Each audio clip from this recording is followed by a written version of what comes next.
All right, we are on day 7 of our Cubism collage with our final technique.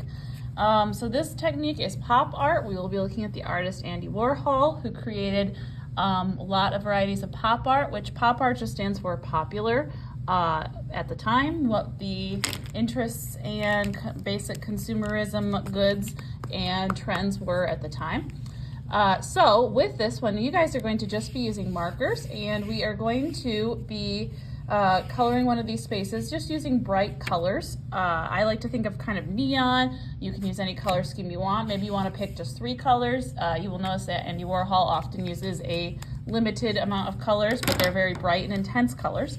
So I'm going to pick this last little spot here because I think I can do some nice detail with the feathers.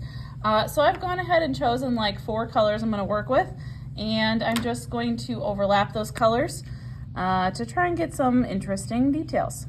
Okay, so with the pop art, one thing you do want to make sure you do is use your markers, and then also I'm going to be using black outline to kind of create that cartoon sort of effect that we would often have seen in pop art. Okay, so I'm kind of using some colors that I feel like would go with the peacock again. And I'm going to obviously be coloring his tail feathers, more of like what you would find in a peacock tail feather, and then I will be adding some other colors to the background. So I just outlined it in my light green. We want to make sure we kind of see a lot of those edges and stuff in pop art, almost kind of cartoon style. If you feel like you would like to watch the video on Andy Warhol, which is linked on your Google Classroom before this, that might help give you some inspiration as far as how to use the markers. Otherwise, we will also be watching it in class, okay? So I'm just kind of separating out the feathers here using the teal. Okay, nothing fancy about the markers, but I just am thinking kind of a cartoon style here as I am working on coloring this. Let's add some of that nice kind of blue in there on the tail feather. The markers would be good if you have any part of your animal where you have a lot of detail, because of course you can be a little bit neater with the markers. So if you're trying to figure out what material would work best for something that has a lot of detail, like maybe the face or the features of your shape, you might want to maybe save that space for your markers, okay? I'm just using the markers that are over on our supply station. And so now I'm going to take the black and kind of make some details in the feathers there. I'm also going to use the black to outline. Again, keeping that sort of cartoon sort of style going on. Okay. Then I'm going to do some interesting stuff with the background. I just feel like I'm going to kind of keep that green going on so I have some unity in the picture. So I'm going to be breaking up the background and just drawing it with a variety of greens and yellows. And again, that will kind of help me match my collage and other areas I've used color. Again, with the marker, if you really don't want a bunch of colors, you can see mine's starting to come together. We're getting a nice collage here of the different techniques, but we also have that unity of the shape that I've chosen.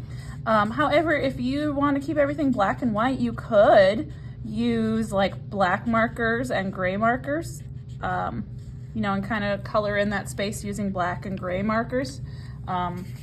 If you wanted to keep everything black and white and you don't want to have color in your picture, it's absolutely possible to still practice all of the techniques that are required for the project, but practice them all in black and white or gray scale because you prefer that look, okay?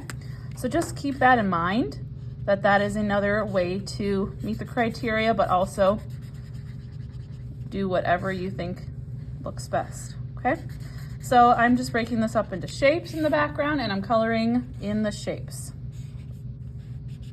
All right, so this being our last technique, you will notice I have several spaces that I have not filled in yet.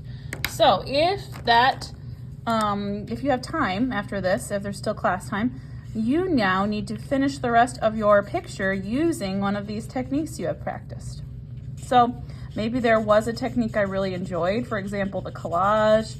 Maybe you really liked that, maybe you really did not like that, so then don't use that one as one of your techniques again.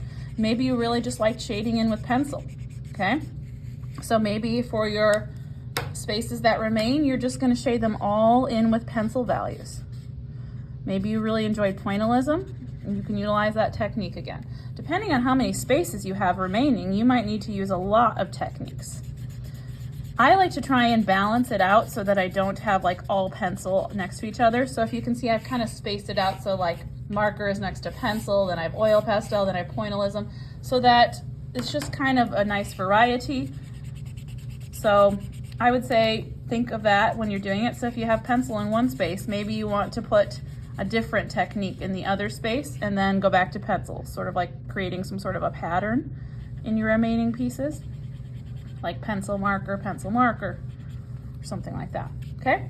So we can kind of see the shape of the peacock coming through, and I have definitely like this space, so 1, 2, 3, 4, 5. I have 5 spaces remaining, so I have 5 techniques I can use in those spaces. I could maybe choose to do like pencil here since I have pencil here. And then maybe I do pencil again because this has a lot of detail in the face and I would like to spend some time working on that. So maybe I'm going to choose a technique that's going to help me get more highly rendered and detailed images. Maybe I'll use pointillism here again because it'd be nice to kind of have them across from each other. Then maybe over here I might use oil pastel again. Okay, so just think about how you want to spread out your techniques once you have gone through all of the ones we're doing as a class and which techniques you would like to use again. Right, thank you.